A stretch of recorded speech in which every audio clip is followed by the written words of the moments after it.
Seguimos con el miembro superior, vamos a ver lo que es brazo y el complejo articular del codo. Empezaremos con el brazo. El cuadro que les presento es el mismo que habíamos visto anteriormente, donde tenemos inserción proximal, inserción distal, inervación, vascularización y acción general de esos músculos. Nosotros sabemos que el brazo está dividido en dos compartimentos, un compartimento anterior que posee tres músculos, el bíceps braquial, el coracobraquial y el músculo braquial. Estos tres músculos, si ustedes se fijan, están inervados por un nervio en común que es el nervio músculo cutáneo. Cada uno de estos músculos van a proyectarse dentro del brazo. Algunos van a estar ligados y son biarticulares, bueno, el caso justamente del bíceps braquial, mientras que el coracobraquial va a tener una acción sobre el hombro y el braquial va a tener una acción sobre la articulación o el complejo articular del codo. En el compartimento posterior encontramos lo que es un solo músculo dividido en tres cabezas o en tres porciones, que es el tríceps, con su cabeza larga, cabeza lateral y su cabeza medial. Obviamente que está inervado por el nervio radial, que es el nervio que va a buscar, una vez que se genera dentro de la axila, la cara posterior del brazo, va a surcar entre medio de las cabezas medial y lateral del tríceps braquial, formando lo que nosotros llamamos el canal del nervio radial, o como se llamaba antiguamente, canal de torsión. Básicamente, si nosotros pensamos y tomamos un patrón, los músculos anteriores son más bien flexores, mientras que el tríceps es un músculo netamente pensado como extensor en esta contraposición entre los dos compartimentos. Obviamente que no son las únicas funciones musculares que realizan cada uno de ellos, son motores secundarios de otros movimientos también. Realicen los cuadros, fíjense cómo mencionamos las inserciones, son inserciones grandes, no particulares, no tan detalladas, simplemente las inserciones que me permitan o les permitan a ustedes en este momento pensar que cómo contrayendo esos músculos y sus fascículos permitimos hacer los movimientos en función de la disposición y la dirección de sus inserciones. Entonces vemos acá a la porción corta del bíceps. La razón es que es la porción corta porque es la más interna dentro de lo que es el brazo en posición anatómica.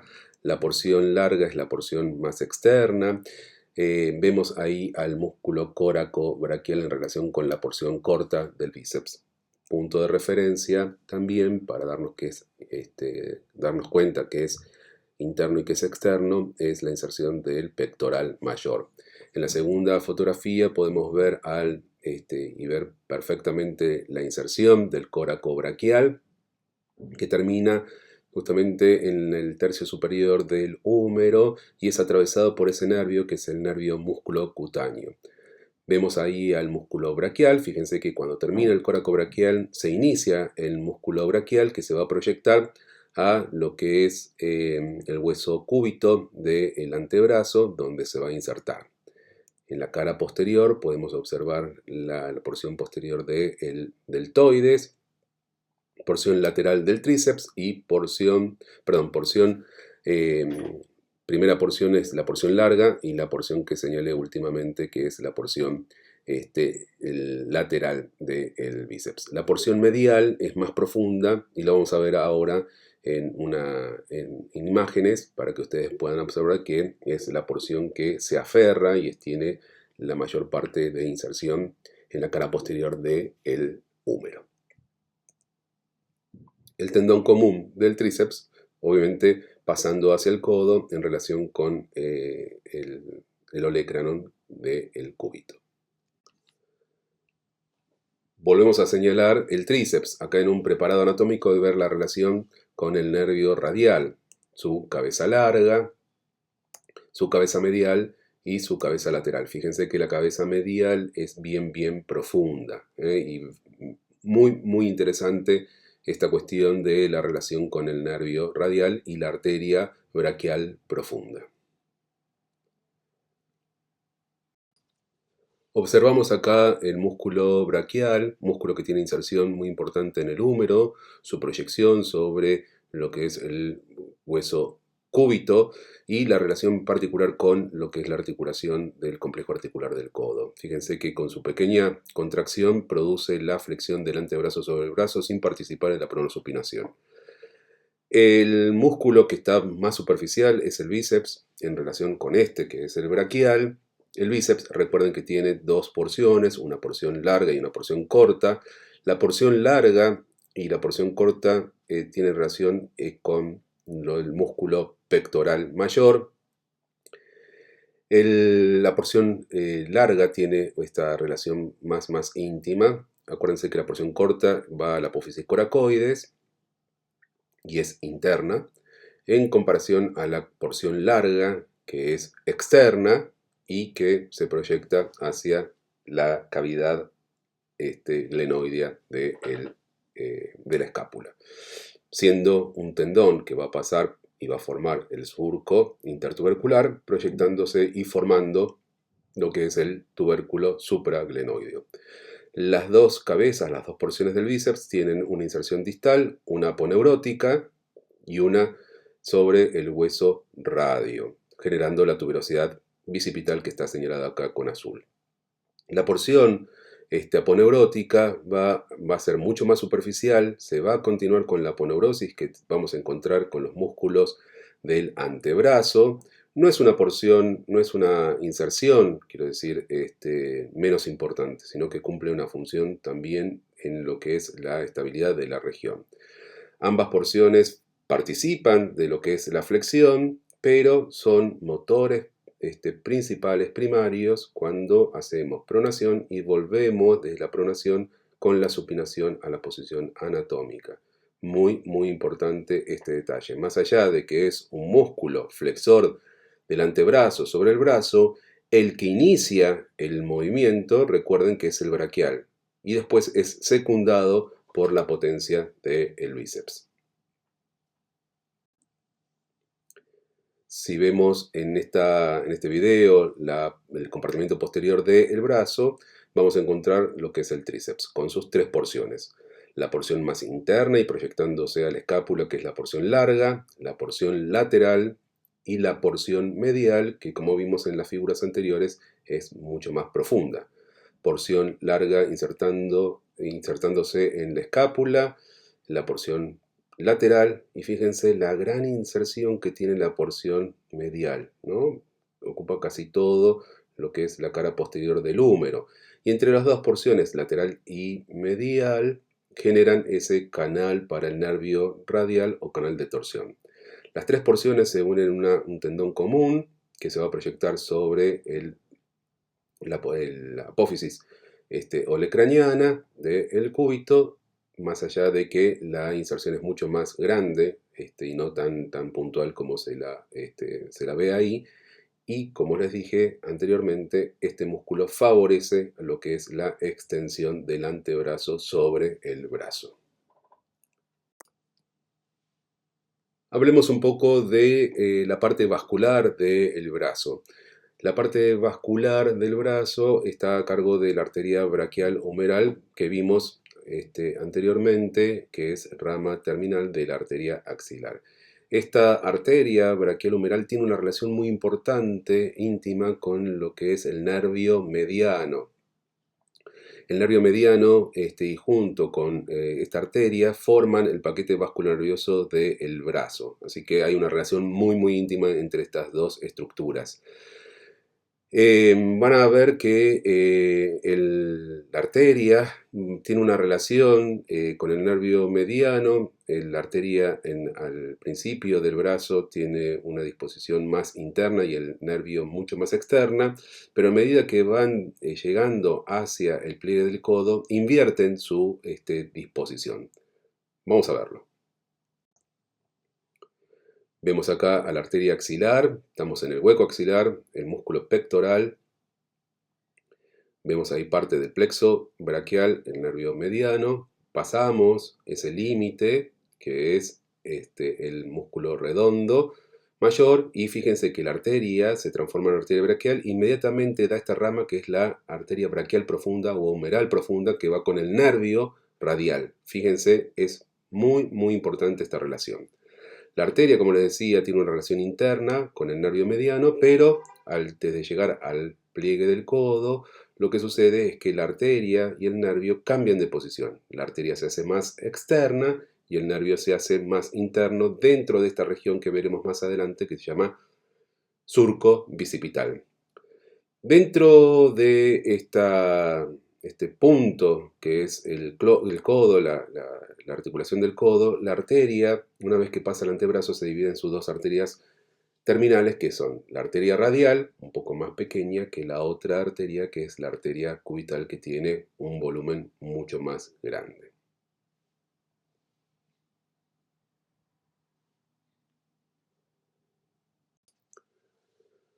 Como vimos anteriormente, la parte venosa del brazo está representada por dos venas, que son la vena cefálica y la vena basílica. Habíamos dicho que la vena cefálica buscaba trasladar o llevar todo lo que es la sangre venosa superficial y que está en relación directa con la porción larga del bíceps, pasando por un surco que se denomina surco deltopectoral. En cambio, la vena basílica, mucho más voluminosa, tiene al principio una ubicación subcutánea, pero a medida que va subiendo dentro del brazo, se va profundizando y va recibiendo los afluentes profundos de cada una de las venas de esta región, para una vez pasar hacia la axila, transformarse en la vena axilar. Observamos en este video las dos venas. La vena más interna es la vena basílica, la más externa es la vena cefálica. Estas dos venas van a surcar todo lo que es el recorrido del brazo. La vena cefálica, acuérdense, más externa, dijimos, en relación con la porción larga del bíceps, pasando por el surco deltopectoral y penetrando lo que es la fascia clavipectoral para hacerse profunda. En cambio, la vena basílica, que se forma a partir de la vena antecubital, va a ser superficial, subcutánea al principio, pero a medida que va a ir metiéndose dentro de lo que es el brazo, comienza a recibir y profundizándose, recibiendo los afluentes profundos de esta región, hasta llegar al punto donde pasa del brazo a la axila y se transforma en vena axilar.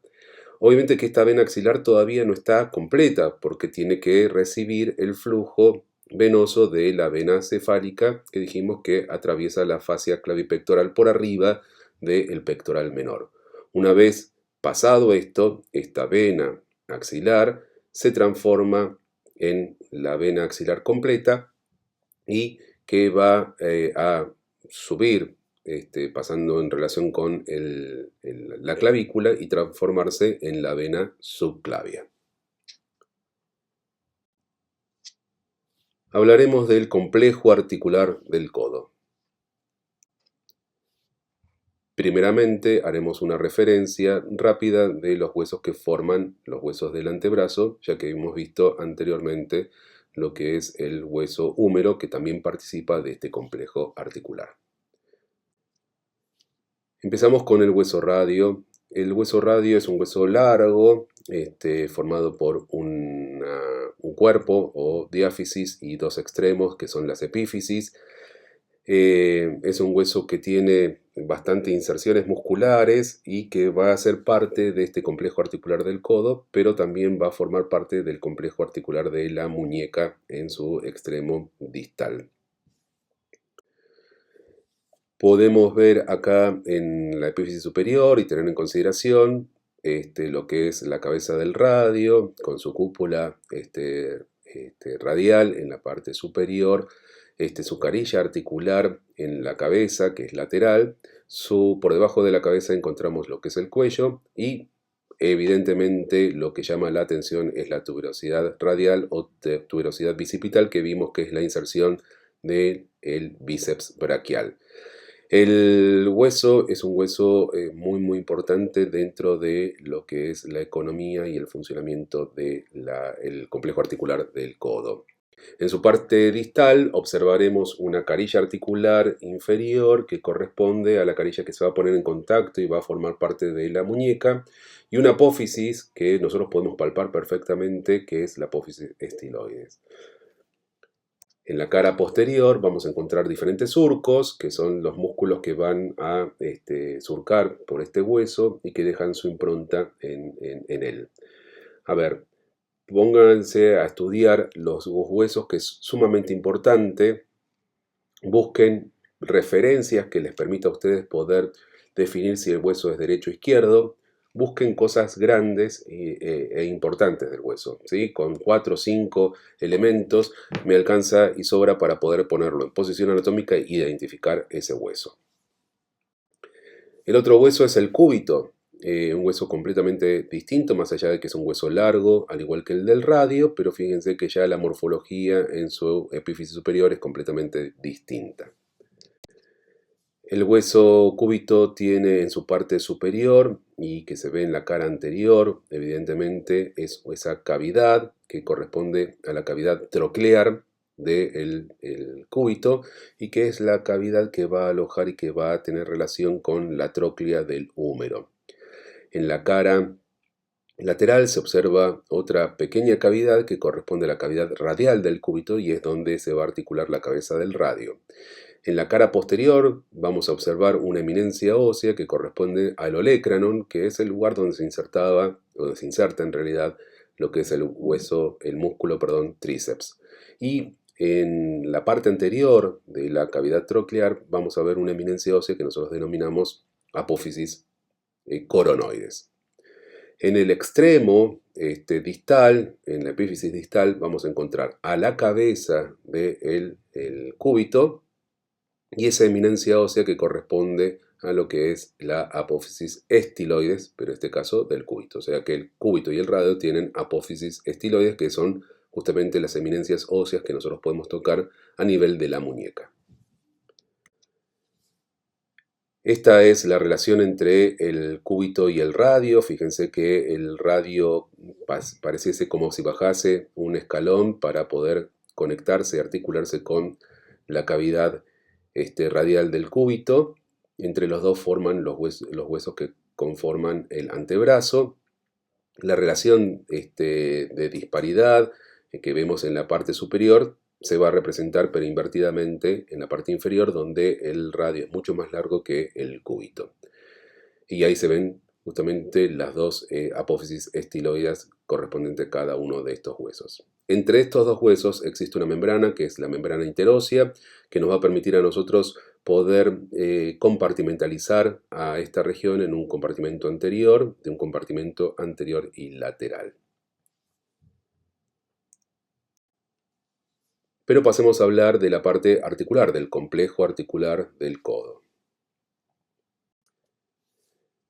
El complejo articular del codo está compuesto por 3 articulaciones separadas entre sí, pero que comparten una cápsula sinovial común. Las articulaciones se dan entre la escotadura troclear del cúbito y la tróclea del húmero, formando una articulación húmero-cubital, entre la cabeza del radio y la cabeza del cóndilo del húmero, que forma una articulación húmero-radial, y la tercera articulación que se da entre la cabeza del radio, circunferencia articular de la cabeza, y la escotadura radial del cúbito, generando esta articulación radiocubital superior. ¿Cómo son las articulaciones? Bueno, por un lado tenemos la articulación radiocubital, acá en verde, señalada en verde, que se da entre esa cavidad que tiene el cúbito con la cabeza del radio. Es una articulación pivot. Acuérdense que una articulación pivot es una articulación monoaxial, y esta articulación nos permite hacer el movimiento de pronosupinación. La otra articulación, acá señalada en violeta, es la articulación húmero-cubital, que es una articulación gínglimo, troclear trosis o bisagra, una articulación que tiene una tróclea, que es la tróclea humeral, y una cavidad contenedora que corresponde a la cavidad troclear del cúbito. Y la otra articulación es la articulación húmero-radial, que en la actualidad se la clasifica como una articulación esferoidea, donde por un lado tenemos el capitulum o cóndilo humeral y la cabeza del radio. La cabeza del radio tiene una cúpula, tiene una cavidad glenoide en la parte superior. Pero podríamos pensarla como otro tipo de articulación. ¿Por qué sería más correcto pensarla como si fuese una articulación elipsoidea, que es como estaba clasificada anteriormente? Primero y principal porque las elipsoideas tienen y están compuestas por una esfera o una superficie esferoide, y por otro lado está formada por una cavidad que no es contenedora, que simplemente es una cavidad que permite afirmar a esa esfera. Esa es la razón justamente por cual yo pensaría que es una articulación elipsoidea. ¿Cuál es la función que tiene esta articulación? La articulación acá va a promover lo que es la flexoextensión, cosa que permite y es parte del movimiento que tiene la articulación del codo. Y la otra función va a participar obviamente que en lo que es la pronosupinación. Pero bueno, para tener un criterio común y actual, decimos que la articulación esferoidea, más allá de que la apariencia, y si nosotros nos ponemos un poco más detallistas en lo que es la descripción como una articulación individual, daría más a pensar que es una articulación elipsoidea. Entre las tres articulaciones, la gínglimo, pivot y la esferoidea, generamos el complejo articular del codo. Obviamente que la naturaleza, cuando genera una articulación que va a tener movimiento, tiene que darle soporte y medios de unión. Los medios de unión están representados por la cápsula articular común y por los ligamentos. Vamos a encontrar ligamentos anterior, con un refuerzo a través del ligamento oblicuo, un ligamento posterior. Pero los ligamentos más importantes de esta articulación, obviamente que van a ser los ligamentos colaterales, tanto radial como cubital, o colateral externo e interno.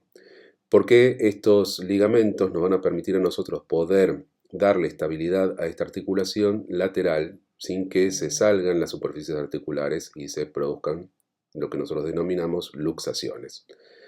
Estos dos ligamentos poseen cada uno de ellos tres fascículos, anterior, medio y posterior. Y el otro ligamento muy importante tiene que ver con reforzar esta cavidad que se genera en el cúbito para alojar la cabeza del radio a través de un ligamento que es el ligamento anular del radio, que permite darle estabilidad para que este hueso no se salga de esa cavidad incompleta.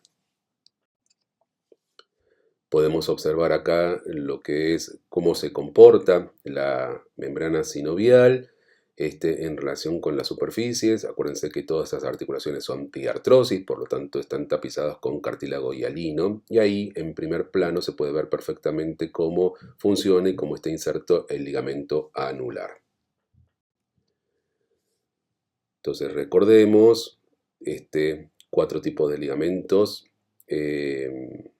Ligamentos anterior, ligamento posterior, los dos ligamentos colaterales o laterales, lateral interno y lateral externo, y el ligamento anular, formando parte de medios de unión de esta articulación.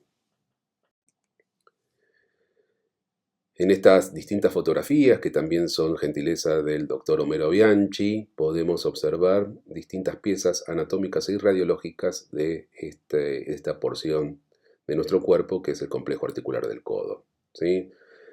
Dejaré esta imagen con los números para que ustedes hagan el ejercicio de poder mencionar y ubicar cada una de las estructuras que están señalizadas. Recordemos entonces cuáles son los movimientos. Los movimientos que puede realizar la articulación son de flexoextensión, pronosupinación. La lateralidad queda completamente limitada, más allá de que se puede generar a través de un movimiento pasivo. ¿Esto qué quiere decir? Yo puedo agarrar el codo de una persona y ejercer movimientos laterales tomando el antebrazo, fijando el brazo y movilizando levemente el antebrazo, podemos ver que hay un juego de lateralidad que debería estar completamente acotado a través de los ligamentos colaterales. Si vemos que esos movimientos se exageran, tendríamos que pensar que hay algún problema con dichos ligamentos.